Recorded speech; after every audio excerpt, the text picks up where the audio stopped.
Ladies and gentlemen, welcome to the Edinburgh Book Festival, and welcome to Holly, Baxter and Rhiannon Cosslett, the Vagenda ladies. The book is written with a ton of energy, a lot of laughs. It's at the forefront of the fourth wave of feminism, is what I read when I was doing some research into it. So we'll be asking the ladies whether that's true or not. Vagenda was launched as a media satire website or an online feminist website, depending on which you prefer to believe, or maybe it's both. In 2012, and became massively popular. It had 10,000 hits in its first hour, 150,000 in the first 16 days, and 8 million in the first year. The tagline is "Like King Lear, but for girls," which is taken from a review of The Iron Lady by Grazia. I did wonder what that was when I first read it. And Rhiannon and Holly are both journalists with a really impressive credential, considering that they are really young and quite new out of uni. Well, it's impressive anyway, but especially considering how young they are. And they started this website fresh from uni 2.5 years ago, and it has brought them here to talk about Vagenda tonight. So I'm not going to talk and ask them too many questions. I assume there'll be lots of questions from everyone here. Can I just check everyone's turned their mobile off before we go any further? And before I forget, they will be signing. They will be signing afterwards in the main bookshop. Okay, ladies, shall we start with maybe you telling us where the journey began and how it brought you to the website? Well, I think the main thing that we always emphasise when we started the Vagenda, it was because we had absolutely nothing to lose. So we graduated into the recession, and I was literally living in Rhiannon's airing cupboard.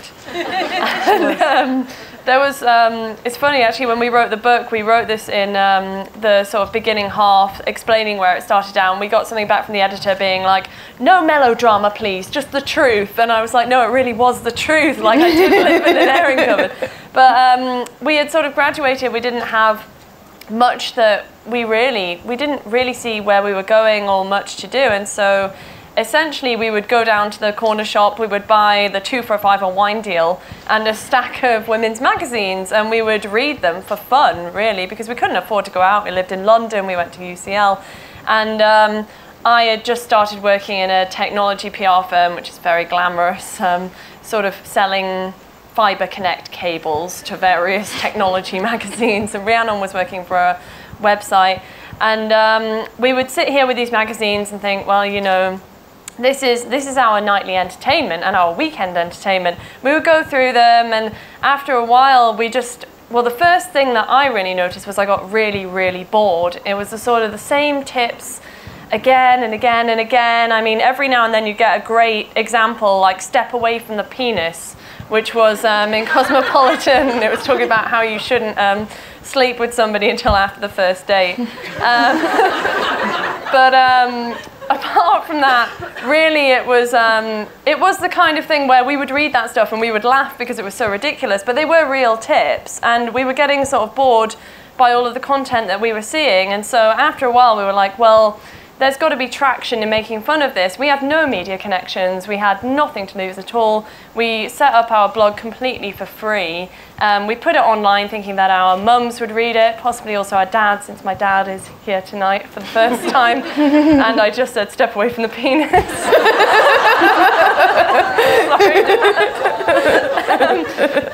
And we were completely overwhelmed and surprised when we got 60,000 views in 24 hours. And profiled across the national media within a week. We started writing the book within 6 months. The rest is history, really. Yeah. And you were the same, so you were sitting doing this in the flat together.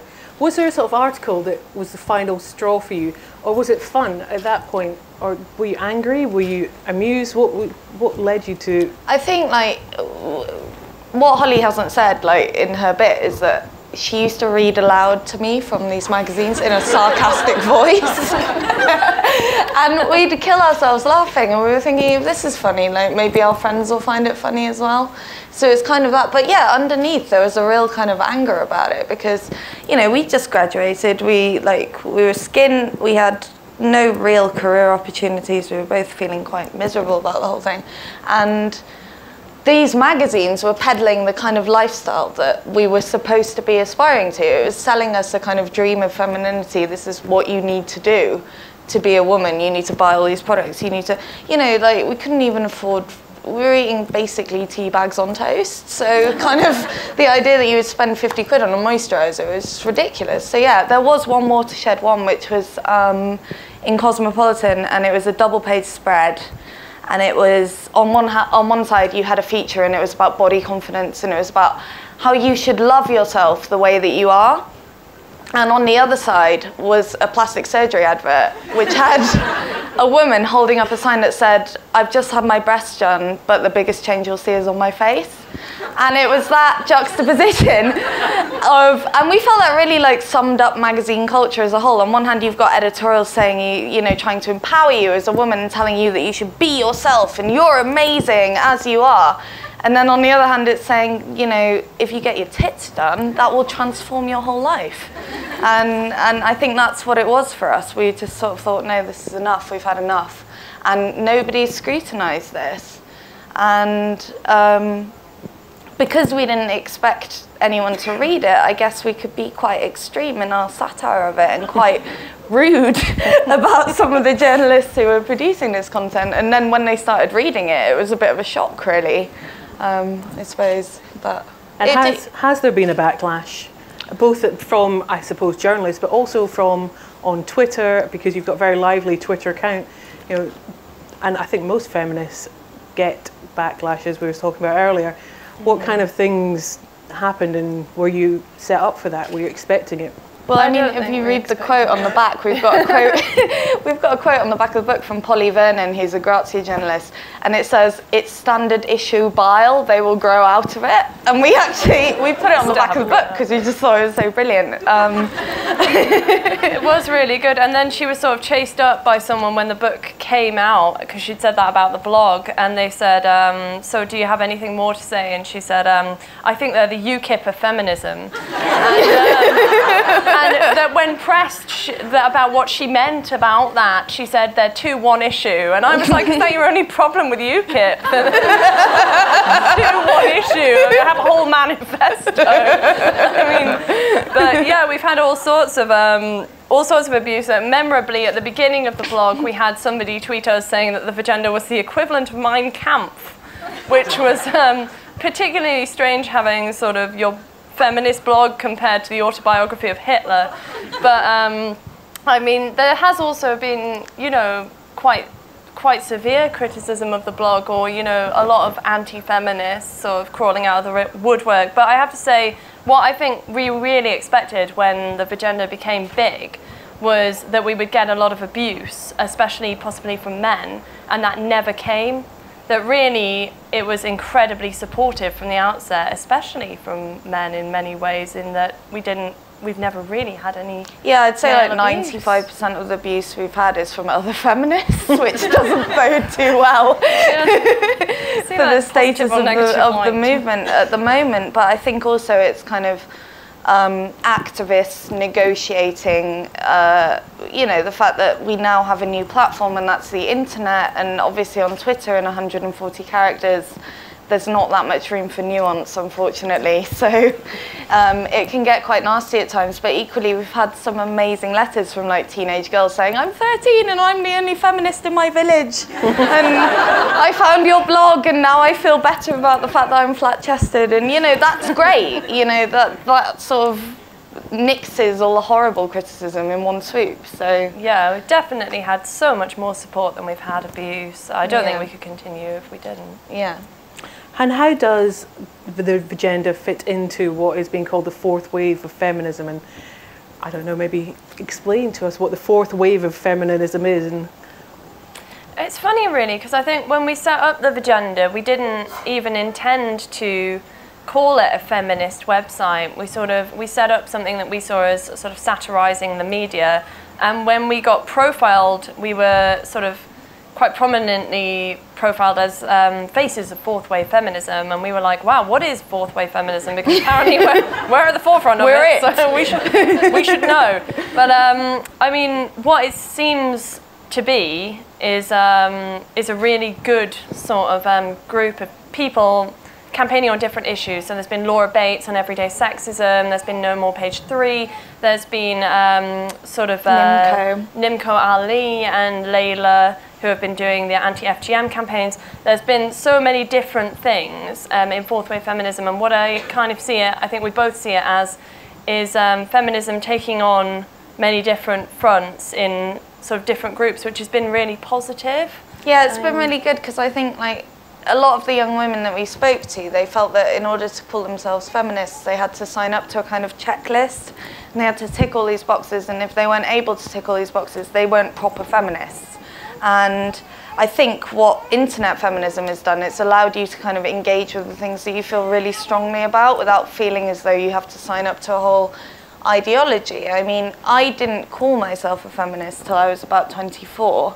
I don't know how old you were, but it was certainly something that my mum was always a feminist. She was very firmly a feminist, and I remember being about 16 years old, and there was a Christina Aguilera video on MTV. I don't know if you remember the video for Dirty. She's wearing like little red knickers and then crotchless chaps, and she's gyrating in a boxing ring of water and kind of like, you know, touching herself.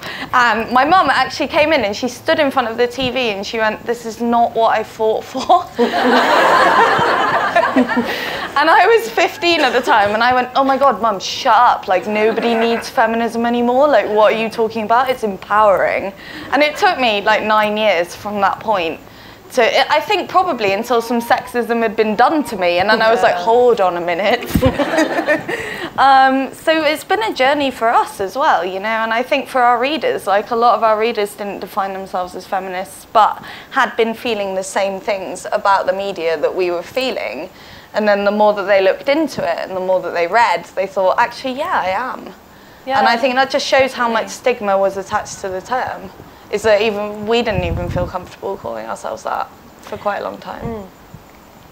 And going back to the media, do you think that things really are worse now? I mean, you've got lots of examples in the book about adverts in 1915 for, is it salt cellars, which are the old term for bingo wings, and you know, so this pressure on women isn't new. Why is it? Why did you pick up on it now, or why hasn't it been picked up on in this way before? Is it worse, or are the influences stronger? It's strange because when we started researching the book, we really expected to sort of see this linear progression. And what we found actually was that the first women's magazines sort of back in 1880 were sort of quite feminist. They were quite forward-thinking, and they were in the 20s. And then we saw them sort of dip down again in the 50s, and then come right back up again in the 70s and 80s, and go like in the 90s. And it was really strange. I mean, I remember us sitting in the women's library in London, and me having these two magazines side by side, and one was from the 50s and one was from 2013, and both of them had on the front cover, "Does he really love you?" quiz inside. And I was like, oh my God.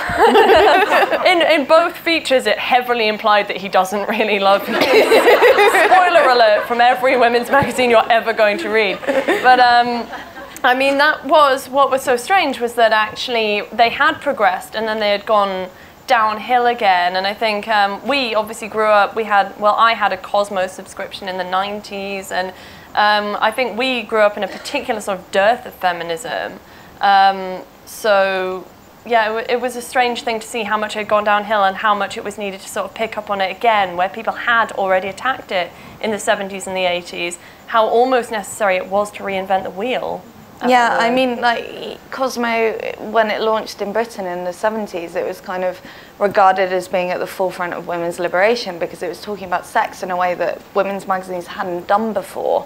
And it was saying you can enjoy sex. I mean, it was still mainly about you making men enjoy sex, but it was also saying you can enjoy this, you're allowed to enjoy this a little bit, but not too much. But better than, you know, it is now. And I think that's what we've struggled with a little bit, is that, you know, sometimes we talk to older women particularly, and they're like, but Cosmo was so revolutionary, it had all these feminist articles in it, what's happened? And I think it just so happened that we grew up in a period that was so consumerist, and it was so kind of it geared towards making women feel insecure about their bodies so that they bought products, that there was not really any room anymore for political thought or political argument. It's like that's just vanished from most women's magazines now. The average feature length, and this was someone who used to edit for Marie Claire who told us this, is now 300 words. Wow. For a feature in a women's magazine. It's like there's no real, because of how advertising and PR has taken over, there's no real acknowledgement of the fact that women are interested in ideas and they're interested in long reads and that they're interested in kind of intelligent articles.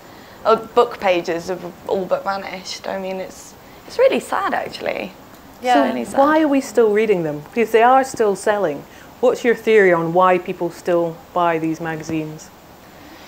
Well, there are various theories. I mean, for me, I think I always saw it when I was younger as this sort of guide to how I should be as a woman and how to grow up and things like that. And I really saw these magazines as sort of bastions of truth. And I also think that an interesting thing that somebody said on the Vagenda blog once was there's a sort of psychological phenomenon about if you put a lot of time into reading something or into, you know, in general being into something, by the time you realize that it's not really delivering what you want, you become defensive about it just purely because you've made that investment. And so I think that's quite an interesting psychological argument. I also think that women are obviously still raised, have traditionally been raised to be decorative within society. And these magazines really sort of tap into that insecurity about beauty and about your physical appearance. They have things about like the circle of shame on celebrities and things, you know, so-and-so has disgusting cellulite or so-and-so. Yeah, exactly. So-and-so has armpit stubble. I mean, armpit hair would be like front page news, but like stubble, I mean, is enough. It has been enough many times. And then you buy into that because there's such a magnifying glass on you all the time as a woman, and then you start seeing the circle of shame on yourself, essentially.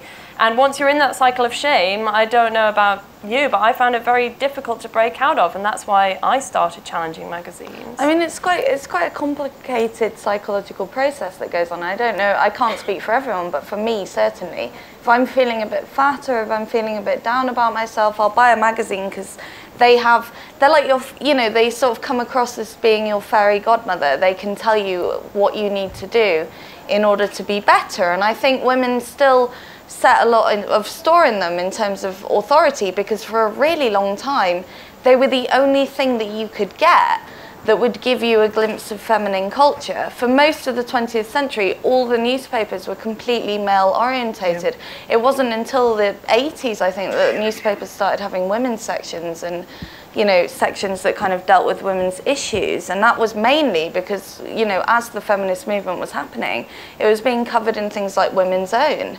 And that's what was so revolutionary about it, is that Women's Own was running articles about domestic violence, and it was like stealth feminism. Women were buying these and reading them in their kitchens. But up until that point, the only glimpse that you had of feminine culture, or what other women were doing, what other women were feeling, what other women were thinking, was through women's magazines.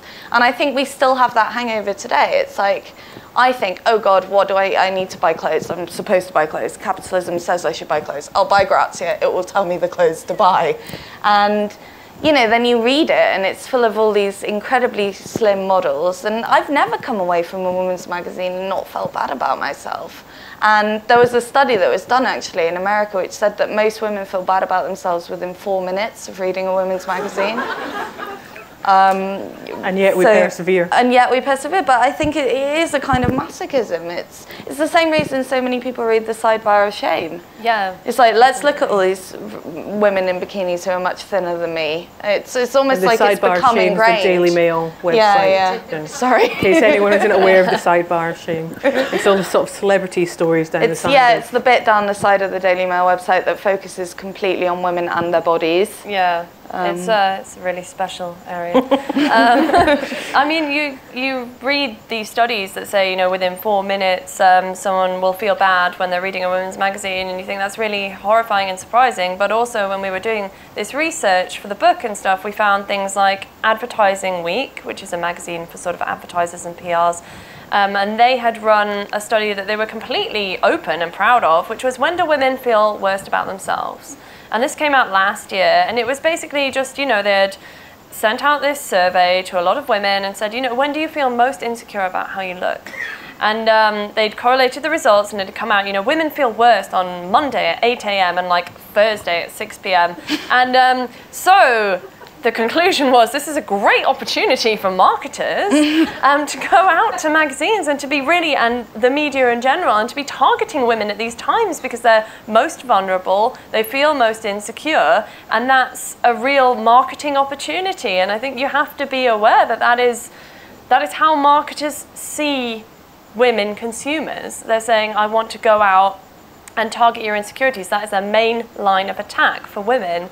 And so that's happening in magazines every day. No wonder you feel shit opening the magazine. Sorry for saying shit twice. But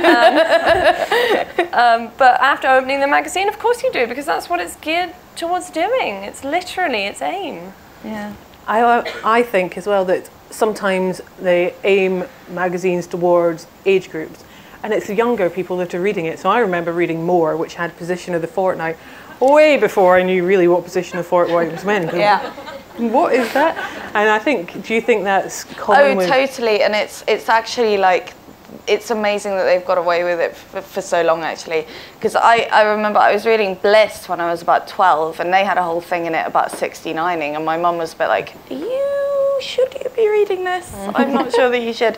By the time I was 15, I was reading Cosmopolitan, which had like one of the tips that we look at in the book is, this is a serious Cosmo sex tip, put a donut around his penis and nibble it off. And numerous logistical problems with this. For one thing, have you ever seen the size of the hole in a donut?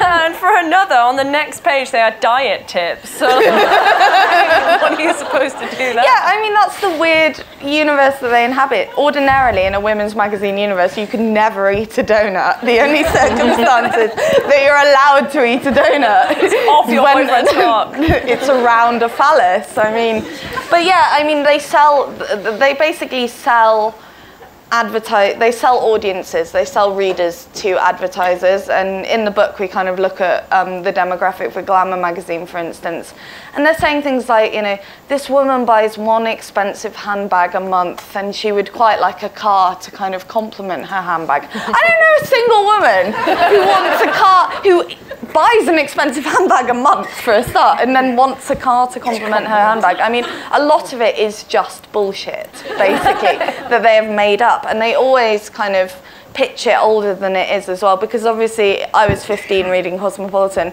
15-year-old girls do not have that much disposable income. I think mine stretched to super noodles and like Kinder Bueno. That was about it. But they're saying that the women who read it are 26 to 35. But I've yet to meet a 35-year-old woman who reads Cosmopolitan, because it does read like a teenage magazine. It is very geared towards that audience.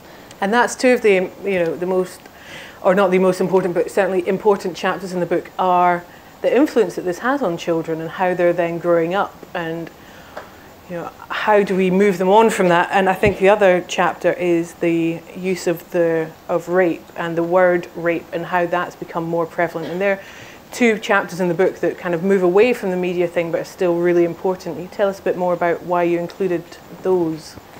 Well, I mean, when we were writing the book, things like Steubenville had just happened. So that was a really famous American case where a girl had been raped, and numerous pictures had been taken of her by her classmates and sort of spread around the internet, and it had been seen as this really sort of hilarious thing by her classmates. And I think in general we were seeing what we believed was rape culture sort of escalating in social media. And that was something that that sort of seemed to have bled down maybe from violent porn and things like that. And what was so worrying to us when we looked at women's magazines was often that they would be presenting women on their front covers or something who were almost indistinguishable from lads' mags and things like that. And they were taking often sort of sex tips from porn and then saying things like, for instance, I guarantee you can go and pick up a women's magazine today and it will tell you to be a stripper for your boyfriend. That's just something that is sort of now par for the course. And I think as much as that is kind of funny and is kind of stupid, it is also, it's a kind of weird, real concern, because it's strange. It centers sex as like something that is, you know, is passive by a woman and is being done to her by a man and is not about pleasure.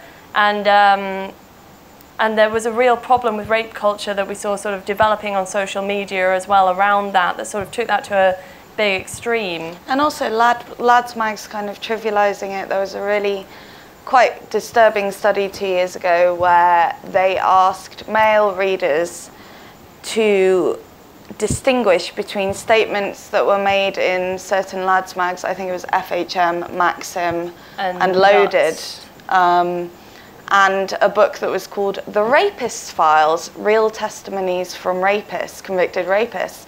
And the majority of people could not tell the difference between the statements.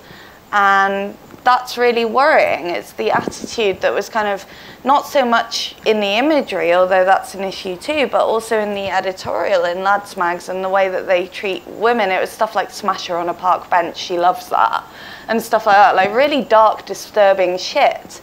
And the more we started looking into it, the more that we felt that we were sort of going backwards in a way, and rape had become a source for a joke, essentially. I mean, we did a weekend where we went up to a girls' school in Rutland, and afterwards we were like just sat in the common room having a chat with these girls. They were sixth formers, and we were talking about boys making rape jokes about girls, and they were all kind of nodding along. They were like, yeah, we put up with that all the time, and we're not quite sure how to challenge it. Because I think you're taught that as a teenager, and it's certainly something that I had. You get these boys making these horrible, horrible jokes about girls, but you don't want to say, well, actually, that makes me feel uncomfortable, because then they'll just mock you for being lame. And these girls are like living it so much worse than I ever did, because the jokes seem to have become so much more violent and so much more dismissive of sexual violence. And that's something that we really, really wanted to address in the book, because it does feel like quite a modern problem. It does feel like it's something that's new and that's happening now because of lad mags and because of the internet and because of ultra-violent pornography as well. Like, there have been studies where boys have said, if a girl struggles and she says no, that just means that she wants it. And they've got that from certain types of porn, and that's really scary. Yeah, I really, mean, really also a really like successful magazine when we were writing the book that still sort of exists online is called Unilad. Was something that was really going around universities at the time, and that I remember sort of writing about it and it having 250,000 followers, and it's skyrocketed since then. And its sort of most notorious feature that it ran was under the headline 80% of rapes go unreported, so that's pretty good odds, lads. And this was a mainstream magazine targeted at young men at university. And so the fact that that was just a sort of, you know, offhand joke for kids at uni who clearly were not really batting an eyelid just felt really, really depressing. Yeah. So before I go to the audience, what's your call to arms? What would you want people to do? What do you hope that comes out of the book and out of the website? I mean, I think that for us, one of the main things is that we don't feel like young people, that's men too, are being given the critical tools that they need in order to analyse the media that they're being presented with, whether or not it's being able to read a magazine and see that all the women who are portrayed in that magazine all look the same and don't even actually look like themselves. I think that's the key. Like, so yeah. Even the most beautiful supermodels are photoshopped out of all recognition. And I think that's really important, especially in a society that's becoming even more saturated by the media. We're not being taught to question it. We're becoming more and more complicit in it. We're believing more and more what we see, and I think that is urgent. There are charities who are doing it, like Media Smart, who go into schools and they teach kids about the damaging effects of the media, but not enough's being done, and really there aren't that many people out there who are saying, you know, think about what you read, and I think that's really important for the next generation of young people. Definitely, I think that's our sort of main thing, really. I think that for a long time, when we started the Vagenda, a lot of people were tweeting us saying, oh yeah, actually, like, I kind of thought this for ages, you know, can I get involved and things like this? And it was like so many people said that they had been thinking it for ages. And I think people had almost, especially women who were consuming this media, had just got this kind of apathy where they felt like they couldn't demand a better media than they were being given. And that media was becoming more and more stereotyped, more and more ridiculous, more and more sort of consumer-oriented,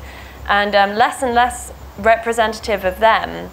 And I think what we really want to sort of take from the book and from the work that we've done in schools and on the blog is that it is okay to demand better media, that more diverse media, that, you know, you do have a voice now, especially as everything is moving online, and that faced with the critical tools and things to be able to do that as well, we do have a more positive future for women in that sphere. I do think now is like the key time, as print media is dying and it's moving online, now is the key time for people to kind of speak out about what they feel is okay and what they feel is not okay.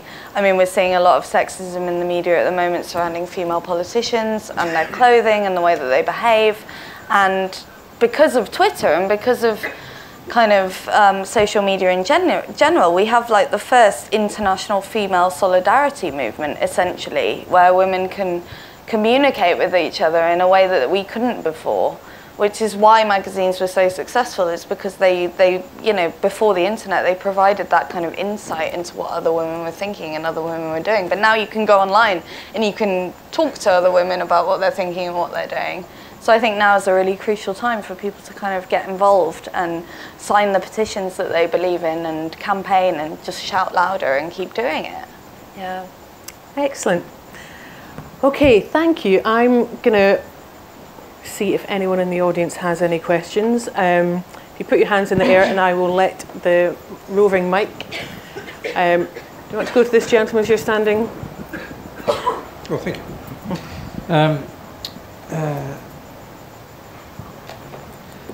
I want to give you the name of a lady who I think was born Belgian but has spent most of her life in France and is a prominent feminist on the continent.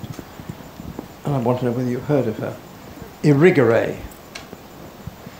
Haven't, no. Oh, that's a relief, thank you. In St Andrews, we've got a lady who runs a literary class in a group for elderly people like myself. And she is a keen fan of Irigaray. And I think I can tell you what Irigaray is like when I say to them, well, I think of everybody as being a person. I don't regard myself as, in the first place, a male, and I don't see you, in the first place, as females. We're persons, and that she doesn't like. She wants everybody to be either male or female, and she wants females to be taking the place of men as dominant in the world, and I don't want to be dominant. I don't think anybody should be. Sorry. Thank you very much. I think that's an interesting question as to what you define as a feminist, because, and I was saying outside that there's a Grazia article this week that more men are feminists than women, which I haven't been able to verify. To which I said, bullshit. Sorry. How would you define a feminist now, which is obviously very different from how the word has been used in the past? I think we always agreed that we wanted to define it as a person who believes in gender equality, and that there would be no checklist beyond that, that, you know, men, women, people who shave their legs, people who don't, you know. I mean, Cosmo famously did a speech called Can You Be a Feminist and Vajazzle?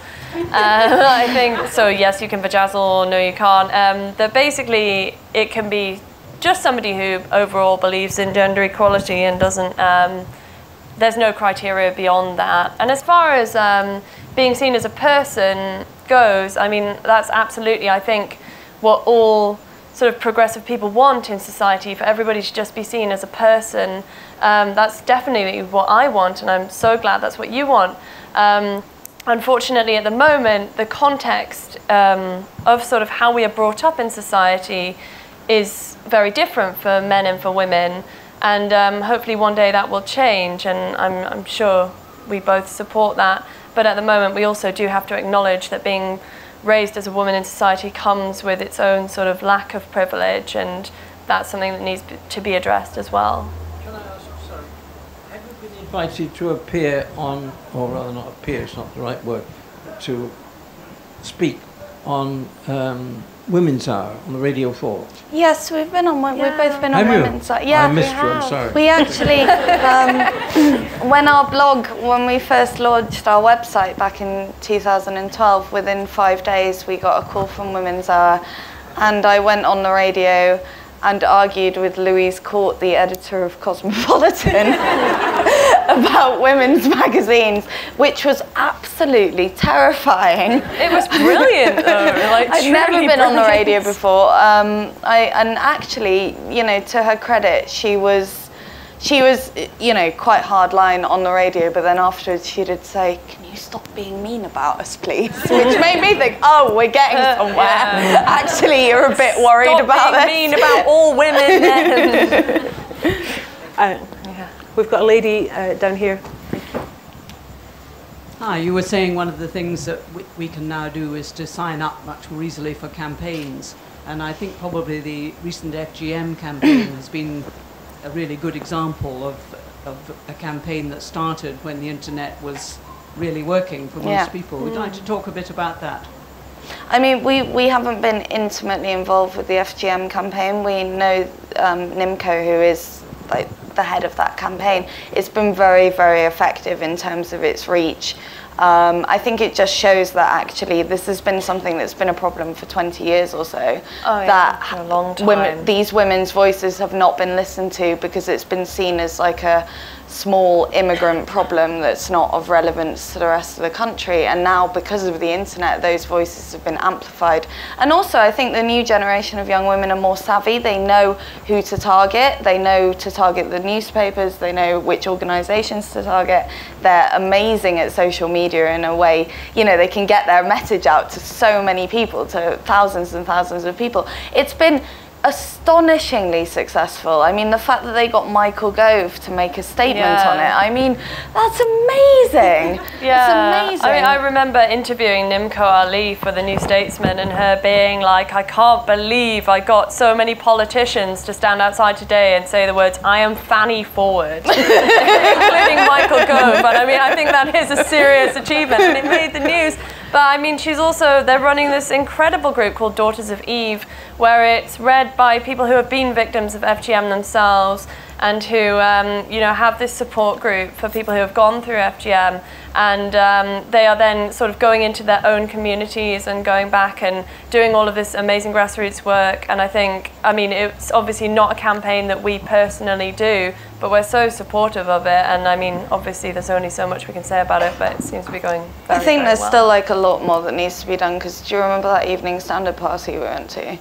Like the Evening, the Evening Standard had a party about like influential Londoners, and they'd kind of jumped on board with the FGM campaign, to their credit, which I think is amazing because they have an enormous circulation, and they'd brought this really, really talented singer in who had been a victim of FGM, who had written a song about it in, I can't remember which African language she spoke, but it was in her tribal language, and it was, basically, Boris Johnson made a speech, and then he said, "And now you should all listen to this young woman over here who's singing a song about FGM," like this. And she sang this amazing song, and only about 10 people were listening. The rest of them were just white men in suits chatting amongst themselves. And that, for me, really said like that there was actually a really fucking long way to go still, because this is an important issue, and half the people in that room didn't even care about it still. Part of the reason that they didn't listen was because they had her on an extremely small stage in the corner as well. So. Yeah, Boris Johnson had been on the big stage. Yeah, so this obviously it needs to still be prioritised more by the media. Is there a lady over here who had her hand in there?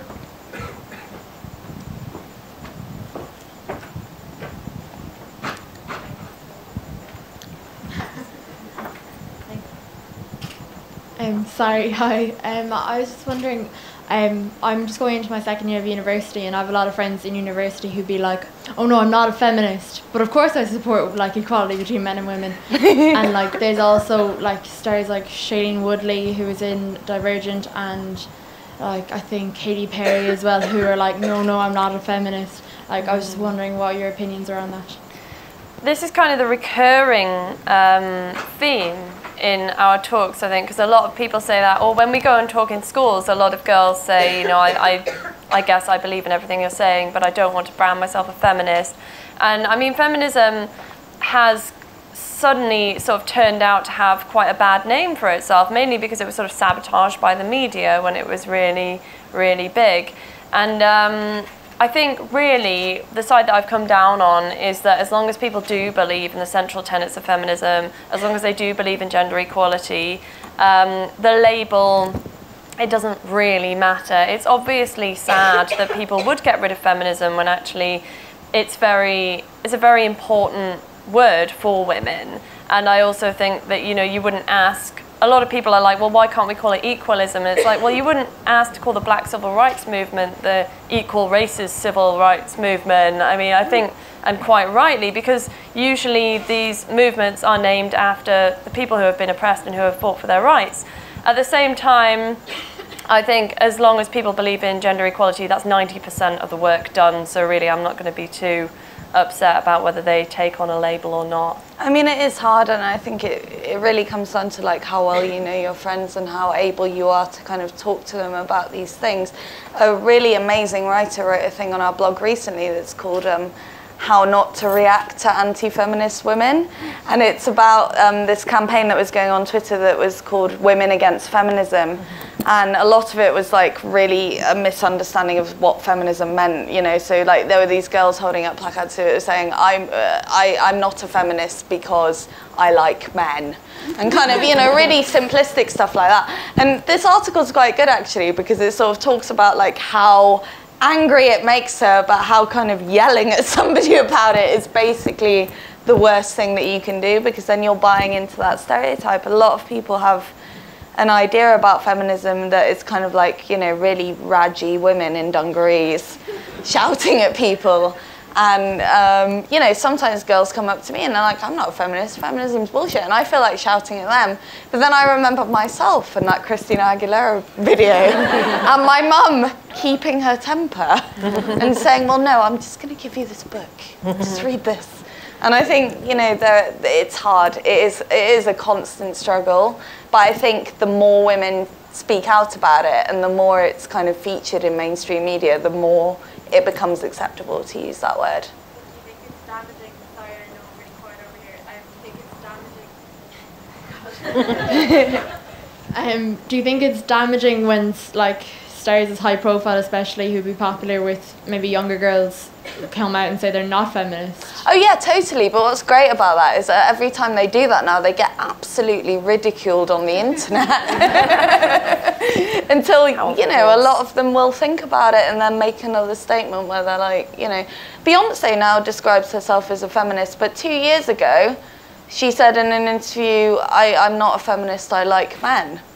So I do think it's, you know, for a lot of women it is a journey, just like it has been for us. And I do think actually having the internet and people being like, you're being an idiot, can you just like think about what you're saying, is actually helping quite a bit. But yeah, it is very damaging. I don't think it's helpful. This lady down here. Hi, thank you. This has just been a great discussion and a call to arms to all of us. But my question really is going back to the Christina Aguilera video and so much of that going on now. How do we as a society get young girls to understand that sexualisation is not the same as empowerment? Because that seems to be how it's been sold to them at the minute, and they buy it. God, it's a difficult one. So trying to solve the problems in the world up here. I mean, I bought into it wholesale, so... Yeah. I feel as if just opening a dialogue is usually enough. I think what we found, we have this PowerPoint presentation called What's Wrong with Women's Magazines. And we've gone to speak at various schools. And I remember one school in particular we went to, we were talking to 14-year-old girls. And some, like, as they came in, these 14-year-olds looking at us, and one of them saying to her friend under her breath, "Stuck up bitches." Me being like, well, okay. And she was actually the first girl who started asking questions when we finished the talk. And we tried to, I think actually what we found with the Vagenda is a really good way of engaging people is through humour. And so we go into these schools, we have like ridiculous sex tips that are all real. We talk about the donut on the penis, we talk about all of this stuff. And actually it gets through to people in a way that, you know, sort of getting angry with them or pointing to Christina Aguilera and being like, I didn't fight for this, sometimes just doesn't. Because if you do make them laugh, that's a really good way of boosting their confidence in themselves as well, I think, and helping them to see themselves as sort of funny, debating kind of people who aren't just objects for others to look at. And so personally, I found that a really good way of engaging sort of teenagers and young girls. Yeah, and I mean, we don't have daughters ourselves, but we've had mums write into us and sort of talk to us about the ways that they handle it with their young daughters. And I think the key is to sort of be there while it's happening and not just leave them out on a kind of YouTube island where they're consuming this stuff and not thinking about it. But, you know, to watch the video together and to say, well, how do you feel about this? Why do you think that she's in her pants, but Robin Thicke isn't in his pants? Robin thinks wearing a Beetlejuice suit. What do you think? Why do you think Miley Cyrus is doing that?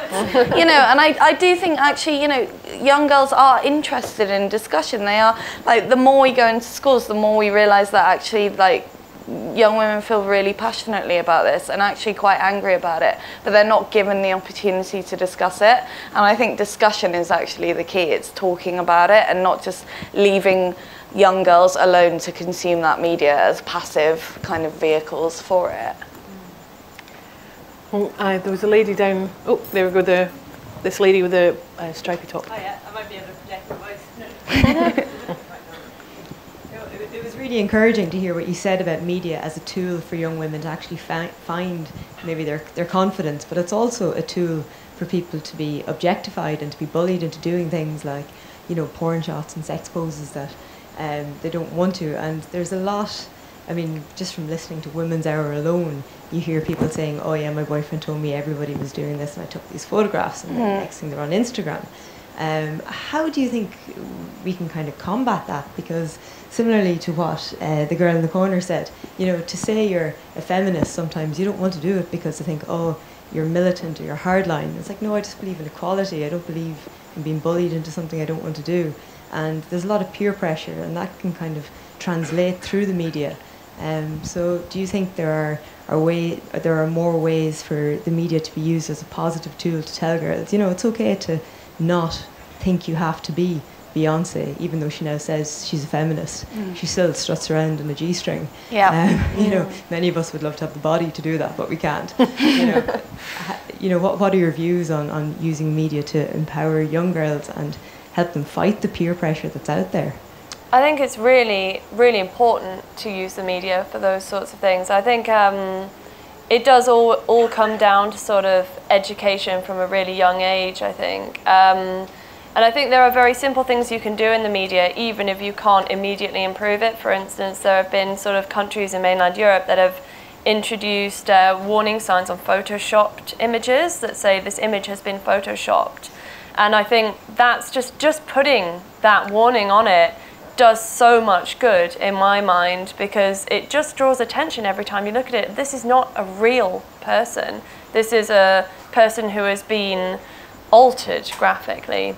And I think there's very simple things like that can be put into place and should be put into place almost immediately, should in fact become law. I also think that things like plastic surgery advertorial should just be immediately outlawed from magazines, because we don't allow medicine to be advertised in the UK, and yet plastic surgery has sort of come through a loophole, and that's something that should immediately leave magazines. And yeah, there are also very active ways that the media can be used to bolster that message. I think like what you were saying about sexting, as it's called as well, like sending sexually explicit pictures of yourselves, to guys. Like, it is a really, really, really pressing issue that's unfortunately not being dealt with by the media appropriately. I think because most newspapers are run by male editors and male editorial teams, they don't see it as important enough of an issue, but certainly in North London, in gang culture, it is a huge problem with young women being pressurised into taking pictures of themselves, which are then being used to coerce them into sexual acts, with the threat that that image will then be spread amongst like all the guys in their year. And this is something that teachers are really, really battling against. And I do think that online privacy and conducting yourself online is something that really needs to be taught in schools now from quite a young age, because what I'm noticing from like kids younger than us is that they don't see a distinction anymore.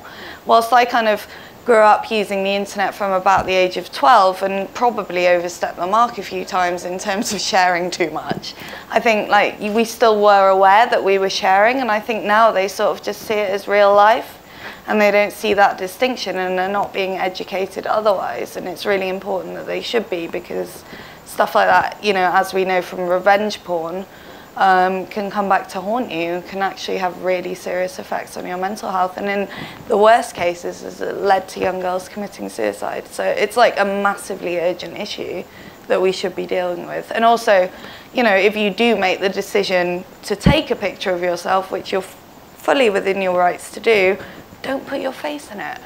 That's just basic. Pro tip, girls. No, seriously. Don't put your face in it. I'm not saying that young girls should be doing that, but I'm also saying if you do make the decision to do that with your boyfriend, make sure that your face is not in the picture, because it can be used in really, really negative, horrible ways against you. And girls have died because of it. So. Yeah, and really small tips like that, there's not really any excuse for not putting it into education at a very young age. This is now Facebook and everything is being accessed from the age of about 5, if we're realistic, and so it should just be built into the curriculum as standard. Oh, a lady very keen here with her hand up and the red top. Hi, I just wanted to ask, because at some point, obviously despite all the kind of detrimental stuff about women's magazine, you have enjoyed reading them as a leisure activity. I just wondered if there are like any magazines that you can actually read now and enjoy, as opposed to like you know, not Cosmo, not Grazia, you know, like, but whether it's stuff like Frankie or like whether any kind of women's title, if you can actually, and I imagine you do have to still kind of keep up with everything that's out there, you know, so that you can write about it. Is that the case? Oh yeah, I mean, I read so many women's magazines, especially during the Vagenda book. I mean, it was a strange time. But I mean, there are various women's magazines that actually, as much as a lot of women's magazines have sort of been quite negative about the Vagenda, there are some that really got on board or got in contact to sort of talk to us about how they could improve themselves. For instance, Elle magazine got in contact to ask us to go to a feminism debate and to talk to them about it, and also to talk to them about how they could improve their magazine and make it more feminist. So I saw that as a really positive step. Also, I don't know if you get it in Edinburgh or whether it's not out. It's UK-wide, but it's only certain cities. But Stylist, yeah, Stylist is a really good magazine because they made a commitment not to run any diets and also not to run anything that slagged off celebrities. And so just making those two commitments has actually made a really good magazine. They've got a really big career section, a book section, things that actually have been got rid of in things like Grazia. And so off the top of my head, Ellen Stylist have made some really good sort of feminist progressions in the last couple of years I'm quite happy with. I mean, I think the thing is as well is that like you'll still go into W.H. Smith's and the New Statesman and the Spectator and the Economist and the New Yorker will be listed under men's interests, and the things, you know, the thing is that, you know, you can read those magazines, you're allowed to. You don't have to read women's magazines, but for women's magazines specifically, like online is an amazing resource for those mags. I don't know if you've ever read Rookie Mag. It's kind of aimed at teenage girls, but I'm 27 and I read it and it's really good.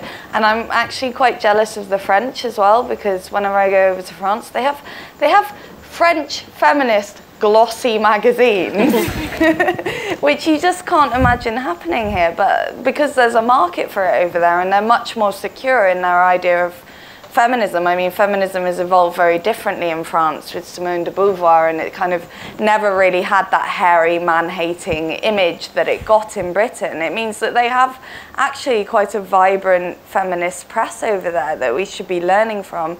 There's a great magazine that started up last year as well. It's called Libertine. I don't know if you've read that, but that's really, really good as well. And I quite like Nylon, which is more of a fashion mag, but kind of quite good as well. I think we've got time for one more. This lady's had her hand up for ages. There will be, the ladies will be around in the signing tent afterwards. Yeah. So. I noticed recently that several women's monthly magazines have folded, like She and Eve, and I was wondering if you know why that is, if there's less of a market now for women's monthlies, the more traditional ones that don't concentrate so much on celebrity. I think personally the reason we're seeing a lot of these magazines folding is purely because print is dying as a sort of medium. I think that most things are moving online, and that people are just buying print magazines less. I think that the sort of celeb magazines still are doing well enough, I suppose, to be pumping them out every week, but I think those will eventually fold as well because they will lose out to the sidebar of shame. I mean, there was, like, famously Grazia, who still managed to pump out one every week, ran one about Jennifer Aniston last year that said, "Jen, it's over," about her relationship, and it had gone to press that night, so it came out on Thursday morning, but unfortunately in the hours between it going to press and sort of appearing there, she'd actually announced her engagement to this guy. And so, very embarrassingly for them, they had run this whole thing about the end of her relationship, and it had been proved to be complete bullshit, and the Daily Mail online had just picked it up and run with the actual story. And so I think that really proves how even the celeb magazines, which are an easy sell because they're very cheap and they're not really content heavy, are even going to die out. I think it is just a case of print. It is dissatisfaction as well. I mean, we talk to so many women of all ages and older women too who talk about kind of a real fatigue with the same, I mean, basically from the age of 14, possibly younger, you've been reading the same shit in different guises. That's like for at least 4 decades. I mean, you know, I meet so many women now who just say, "Oh, I don't buy them anymore. They've got nothing to teach me. They've got nothing to tell me.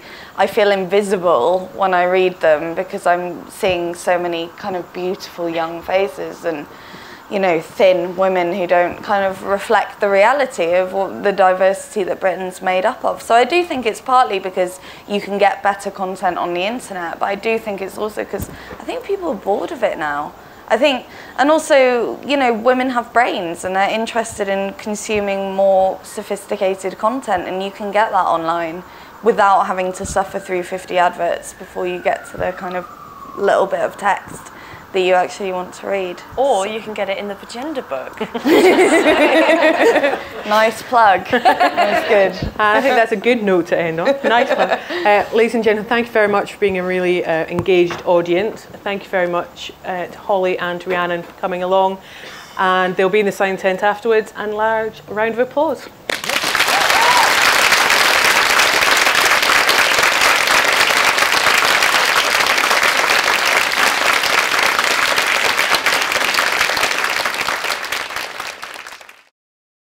I thought it was really encouraging, and I think the two women involved, Rhiannon and Holly, are courageous and very bright and able, and I'm glad that they're speaking up for this big problem about the media and women of all ages and all backgrounds. I think the way they use humour, I think that helps get the message across, particularly to young girls and well, all women, but I think they've got they've fallen into a very popular thing that they've started in the sort of back room, as it were, and with the Vagenda blog and book. And I think it'll give a lot of comfort to women who are very confused and depressed by media generally that's aimed only at women. So hopefully people who run magazines for women will think about this and change their ways. This is my first event at the book festival, and it's fantastic, and I would definitely come to more now that I've been, so yeah, it's really good. And I've been here a week and I've loved it. Everything's been very different, but inspiring and interesting, and kind of opened my mind to different possibilities in different parts of the world, so really enjoyed it. There were really good questions from the audience, and the feedback from between the audience and the girls on stage. I thought that was really good. They're so young and engaging, and they're going to get younger girls interested and hopefully make a difference to teenagers that are coming through now.